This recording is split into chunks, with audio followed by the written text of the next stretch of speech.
why, it can be a little bit dangerous. You've got to be a little bit careful on how you use the why, right? You've got to use your newfound superhero powers of helping people find their why for good, not for evil. Does that make sense? Because if I'm using their why for my purposes, that's evil. If I'm using their why for their purposes to remind them why they got to get out again. So if you say to me, who was the one who said the thing about wanting to spend more time with their kids? I'd say to you, hey, listen, I didn't see you at the event last night. I thought you said you wanted to spend more time with your kids. Do you get the difference there? And this why is going to come up over and over and over and over and over again, because this is how you're going to use your why to approach people in your warm market as well. So next slide. Okay, because you're going to create your list. And so I got to tell you, if you were selling tires, you would need rubber, true? You're in the people business, you need people. More people, more money. Less people, less money. Big list, big money. Little list, little money. We've all heard this before, true or true? So here's what I do know is you're never going to run out of people, and here's why. You're going to make your list. You've got Facebook now, for crying out loud. Now, don't hit people up on your wall or on your Facebook. You're a freak show and you're being weird. Now knock it off, okay? It's my little pet peeve. New people get on here and they're just like, I'm like, no. You use your Facebook to sell lifestyle. So we'll put up the pictures of flying. We'll put up the pictures of snowboarding. We'll put up the pictures of that. And we're in the attraction business. So you want people to say, dude, what are you doing? I'm your high school buddy. What are you doing that you're snowboarding on a Tuesday and flying around on a Thursday? That's the attraction business. Would that be true?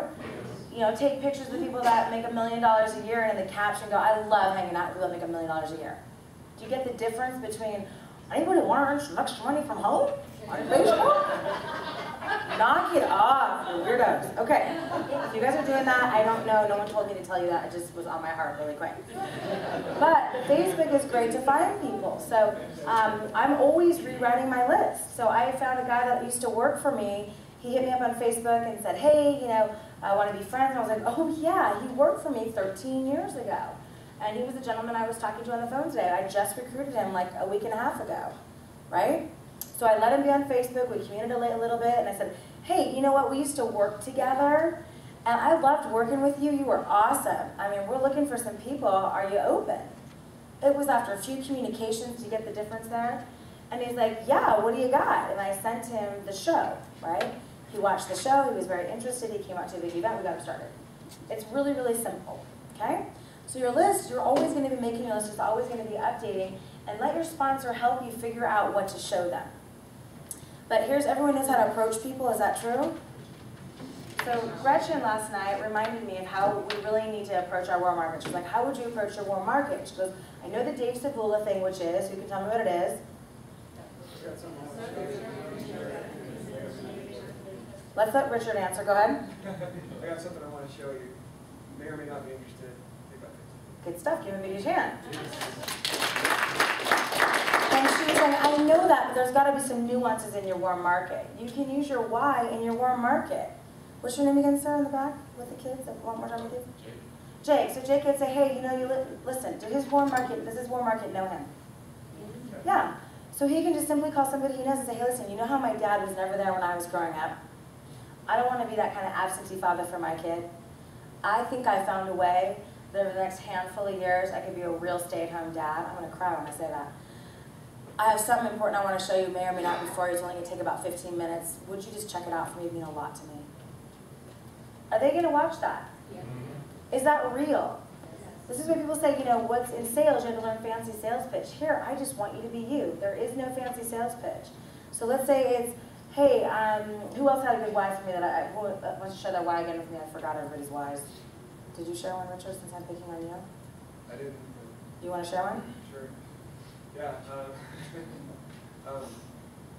When I first started this business, I had 2 investment properties, 3 mortgages to do one income. So I would come home, and my wife would be crying, trying to figure out how to pay the bills and how to put on the table to get some clothes. So couldn't you say that to people that know you? You know, I made some investments. It's been really difficult for us in time. I think I figured out how to make some extra income to put some more food on the table. It would be really important to me if you looked at it. It's only going to take about 15 minutes. It may or may not be for you, but, you know, would you please check it out? Is that being real? Give him a big huge hand. Thank you for sharing. So let's quit trying to be so fancy and can we just be real? This is the thing I loved about Prepaid Legal was there was no cheesy, stupid scripts. It was just being as real as possible.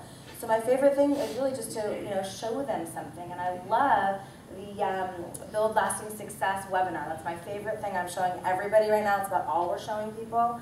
I put them on a quick sizzle call, drive them to go to that website, follow up. We're going to show you the system in a minute.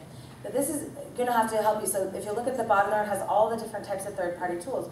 We are simply the messenger, not the message. That's it. And so make it a game. Your whole goal is to create curiosity, right? Because they're going to ask you, what is it, what is it, what is it? Create a little curiosity. Have a little fun with that. When people ask me that all the time, I'd say, it's a great question, but you realize I'd have to kill you if I told you. I'd have to kill you. And they laugh, and they'll say things, just have a little bit of fun with this. What is it, what is it, what is it? Well, listen, part of my training is I'm not allowed to tell you. Just have a little fun. Is that okay? How about, I'm new. I don't know how to tell you. Is that true? Right? So let's just follow the system and quit throwing up all over everybody. That's the biggest mistake I made. And that's when all your friends and family start to run from you. Does anyone else say too much before? Just Carrie and I, is that it? We're the only two that ever said too much. Who else has ever said too much? Just, okay, there we go, right room. Okay, good stuff. But we know that that's a huge problem for us. And so make it a game. How can you create curiosity, be your authentic, real self, using your why and those 3 little things that we have, and drive people to 100% of the information? Does anyone think of a little bit of time that you could get somebody to your website, put them on an overview? Is there anything on there that you can't do? Mail out a package? Anyone not put a stamp on a package? Okay, just making sure. Can everybody here get a DVD and put a sticker on it and hand it to a neighbor? Okay.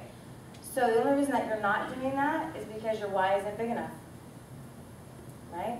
And here's what I do know is I always talk about elevating this network marketing to a profession. It's one of my total missions in life is to make network marketing a true profession.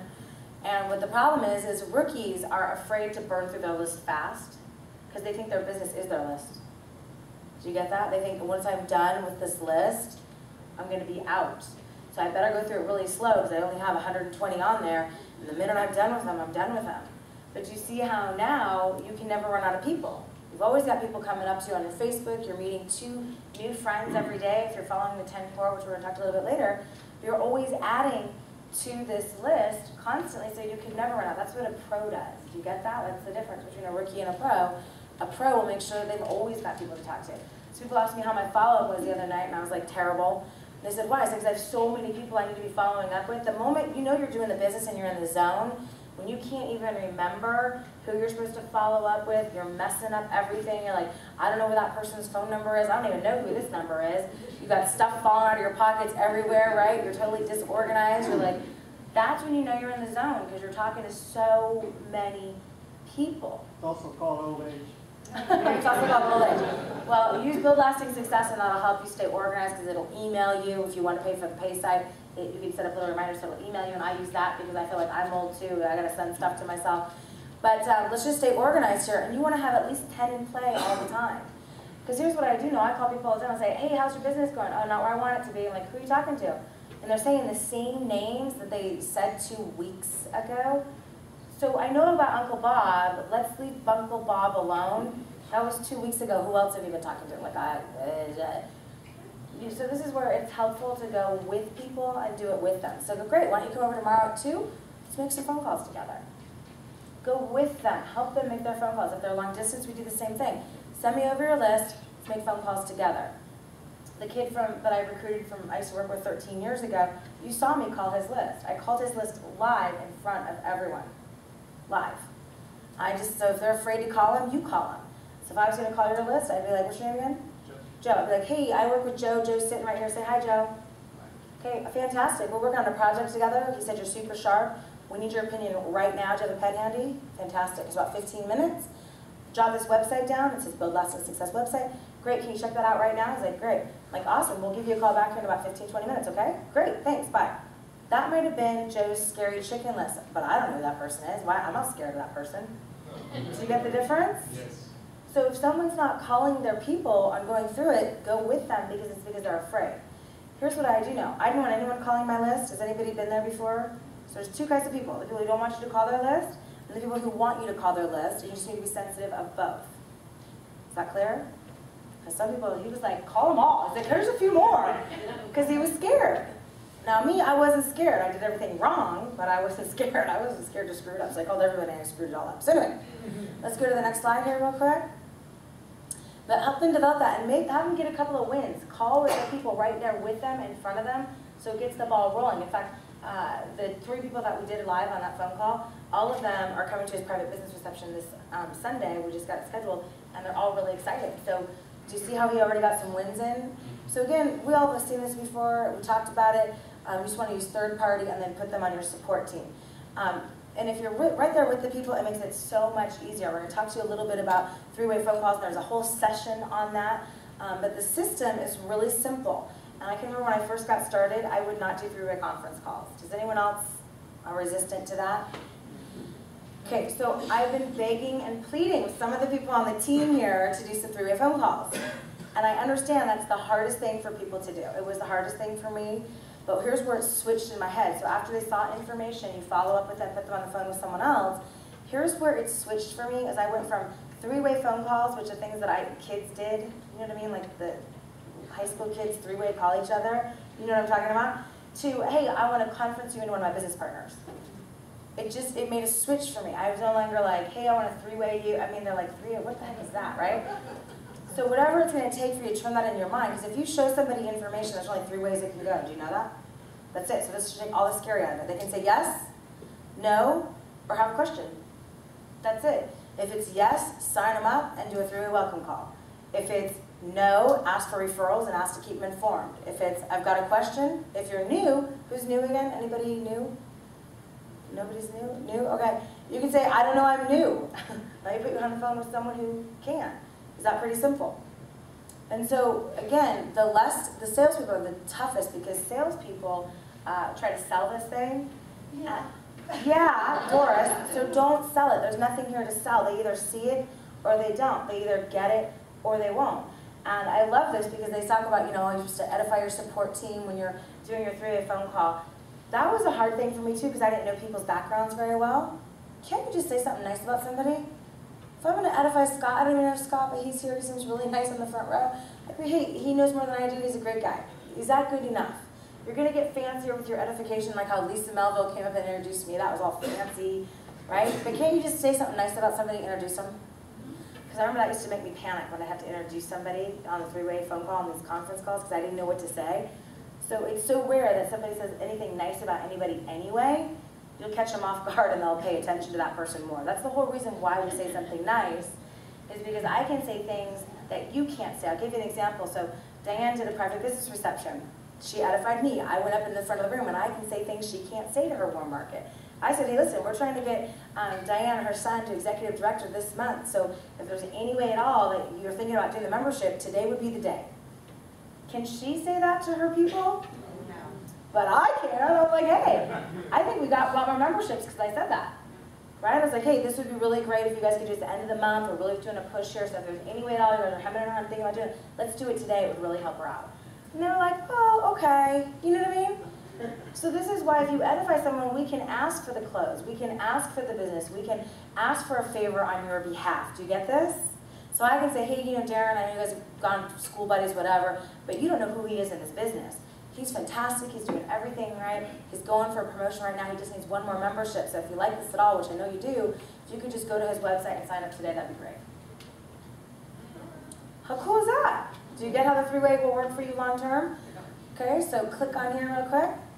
The next section we're going to talk to you is about the fastest way to get paid is launching your business. So everyone want to get them a belief check. I believe Diane, as a director, made $450 in an hour, and that was just with a few people. Do you get this?